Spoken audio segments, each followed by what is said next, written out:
Hi, I'm Antonia. This is Universally Me. Follow me on Instagram and Twitter at Antonia Carlotta and join the Laemmle family on Patreon. It's a great way to support my work. Plus, you can get pictures and memorabilia from my family's private collection and my Universally Mini podcast with more news from Universal, the horror community, the classic film world, and more information that didn't make this video. The Great Depression was an interesting time in the film industry. Movies were a great escape for people who were trying to get away from the misery of the outside world. Many studios still struggled in the Great Depression, but one studio struck gold in the early days, and it allowed them to keep their lights on year after year. I'm, of course, talking about Universal, and today we're going to talk about how monster movies saved Universal in the Great Depression.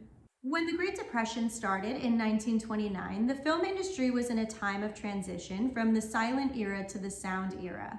Studios had just spent hundreds of millions of dollars converting theaters to sound all over the country. And then when the stock market crashed, suddenly studios didn't know if they'd be able to recoup their investments. Before the Depression, there were about 90 million weekly admissions to theaters.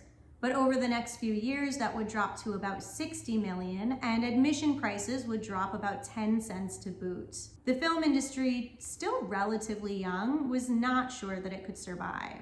Universal did invest in theaters in the 1920s, but they weren't in nearly as precarious a position as the big five theaters, which were MGM, Paramount, Fox, Warner Brothers, and RKO. Universal was in a little bit of an extra transition though, with Junior Laemmle taking control of the studio when he turned 21 years old. Junior had grown up in the business and he had big ideas when he took over. He knew what audiences wanted to see and he thought horror was the way to go. I don't know that my Uncle Carl was totally convinced at first, but Junior pushed and Uncle Carl decided to support him. They bought exclusive rights to Bram Stoker's Dracula for $40,000 and got to work on a movie. Initially, Junior wanted something more lavish, similar to Hunchback of Notre Dame or Phantom of the Opera, but in that economic climate, it just wasn't feasible. So the film was pared down quite a bit into what we see today. If you've been watching my videos, this won't be new information to you, but Universal doubled down on their investment by making the multi-language version of the film at the same time to broaden their audience. Spanish Dracula filmed every night on the same set after the English-speaking cast and crew went home. I really want to drive home the risk that Junior and Universal were taking by making Dracula.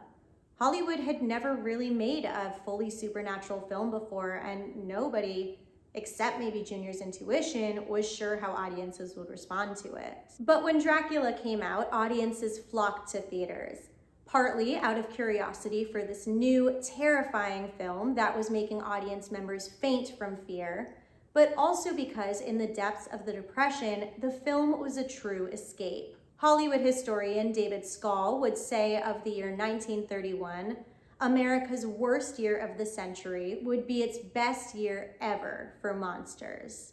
With the success of Dracula, Universal rushed to follow up with Frankenstein. And then with each success, they continued the monsters. The Mummy in 1932, Invisible Man in 1933, The Bride of Frankenstein in 1935, and on and on. But what was it about these films that left such a mark on the world? Why did audiences keep going out to see them in droves? I think it's because the movies hit on the zeitgeist, the spirit or the mood of the time. In the case of Dracula, some saw Dracula as the Depression itself, draining them of their life. Frankenstein donned the outfit of the proletariat, ill-fitting clothes, big working boots. He was the outcast, misunderstood, just trying to make sense of the world around him. The Great Depression brought other cultural issues to the surface that I think made the monsters even more relevant. In times of national turmoil, it's not uncommon for people to look for a villain or a common enemy. And in the 1930s, not so unlike today, a lot of people looked to immigration as a driver behind the economic strife. The 1880s through the 1930s saw an influx of European immigration never before seen, among them my Uncle Carl himself from Germany. But along with an increase in immigration also came an increase in immigration policy on the US congressional docket. Things like literacy requirements and quotas. How perfect then that our antagonist in Dracula looks a little different and speaks with an accent. And this is even more pronounced in Frankenstein, which may have struck a chord with audiences as it could be interpreted to depict the experience of a less desirable immigrant in the United States. With The Mummy in 1932, audiences were transported to Egypt, a country many of them would have never seen without the movies, especially given the financial climate. While simply capitalizing on the Egyptomania of the time, this film also managed to touch upon some genuine sentiments from the movie-going public. Some have interpreted The Mummy to represent a fear of faraway places or other cultures, but that goes against most of what I know my Uncle Carl to believe. I think that in the time of the Depression, in the time of escape, I think that audiences saw Ardith Bay as a representation of an unfulfilled life. Somebody doomed to repeat every day, just going through the motions, dreaming of something more. And maybe again, there's a connection to immigration. He's in a new world. He's disconnected from his past and he's trying to find what's familiar. And then 1933's Invisible Man. The villain can't be seen, but causes mayhem for others. I remember making a video a while back about the high kill count in the Invisible Man film. The Invisible Man can also be interpreted as a man feeling insignificant or underappreciated, on a quest to be seen, to have the power that he feels he deserves. The same way that we have wealth inequality and disenfranchisement today, people felt that their situation wasn't fair and was out of their control at the time. The Invisible Man is a great metaphor for the forces that they felt opposed them. The Invisible Man was an international sensation. The New York Times named it one of the best films of 1933, and it was one of Universal's top grossing films of the year, allowing them to keep their lights on another year when some other studios weren't quite so lucky. And finally, the last monster movie that carried Universal through and allowed Junior and Uncle Carl to hold on to Universal Studios just a little bit longer as well, The Bride of Frankenstein. A quick note, I would like to say thank you to Tyler Mattis, who has been a longtime viewer and who I've collaborated with in the past, for specifically helping me understand some of these themes related to The Bride of Frankenstein. Of course, this movie continues many of the themes from the first Frankenstein film, but it approaches some new ground. Frankenstein in this film wanders from place to place, similar to those traveling in search of employment opportunities.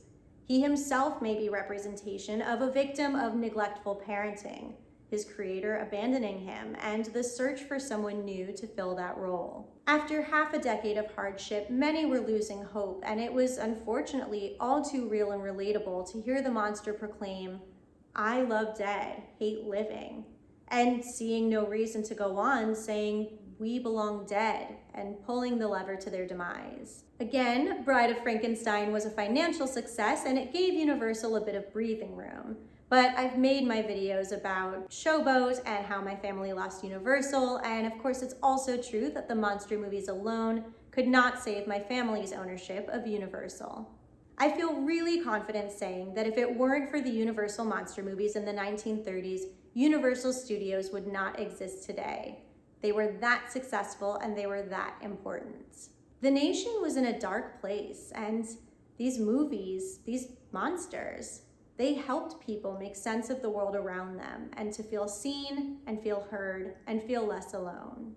Of course, my interpretations of the film are not the only interpretations, and they're not the only reason that people connect to these monsters and these movies. But I do believe that these are the pieces of the story that allowed Universal to make it year after year when so many other studios and production companies did not. Make sure you head over to my Patreon, become a member of the Laemmle family, support my work, and get access to the Universally Mini podcast. I also recently resurrected some old Patreon exclusive videos. They're pretty awesome. And don't forget to follow me on Instagram and Twitter at Antonia Carlotta. Thank you so much. Bye.